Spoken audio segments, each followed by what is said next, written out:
Hello everyone, আসসালামু আলাইকুম। ঘরে থাকা ৩ টি উপকরণ দিয়ে কিভাবে ঝটপট পুডিং তৈরি করতে পারবেন, সেই প্রসেসিংটাই আমি আপনাদের সাথে শেয়ার করব। আমার প্রসেসিংটা ফলো করলে আপনাদের বাসার ছোট বড় যে কেউ খুব সহজে এই পুডিংটা তৈরি করতে পারবেন। আমি ১০০% গ্যারান্টি দিচ্ছি, কারণ পুডিংটা তৈরি করতে এতটাই সহজ যে আপনাদের বাসার ছোট বড় সবাই বানাতে পারবেন। চলুন শুরু করা যাক। আমি একটা ব্লেন্ডারে ৪টি ডিম ভেঙে ব্লেন্ড করে নিয়েছি। এখানে আপনারা দেশি মুরগির ডিমও দিতে পারেন। ডিমের সাথে এখন ৪ চামচ চিনি দিয়ে দিলাম, ১ চিমটি পরিমাণ লবণ আর সাথে ১ চামচ কুসুম গরম দুধ দিয়ে আবারও ব্লেন্ড করে নিব। কুসুম গরম দুধ দিলে খুব সুন্দরভাবে ব্লেন্ড হয়।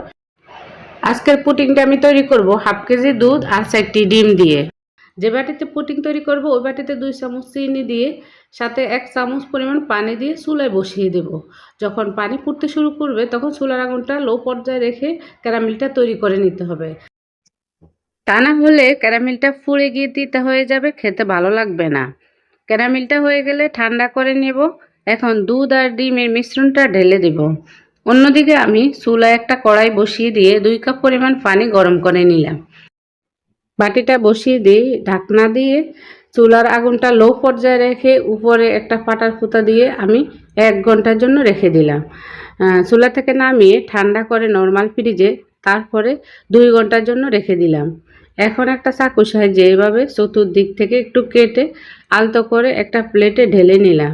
দেখুন মাশাআল্লাহ, খুব সুন্দর হয়েছে পুডিংটা। চাইলে এভাবে আপনারা বাসায় ঝটপট পুডিং তৈরি করে নিতে পারেন। আমার আজকের ভিডিওটি যদি আপনাদের কাছে ভালো লাগে তাহলে ফ্রেন্ডস অ্যান্ড ফ্যামিলির সাথে শেয়ার করবেন, যাতে আপনাদের পরিবারের যে কোনো অকেশনে এই পুডিংটি তৈরি করতে পারে।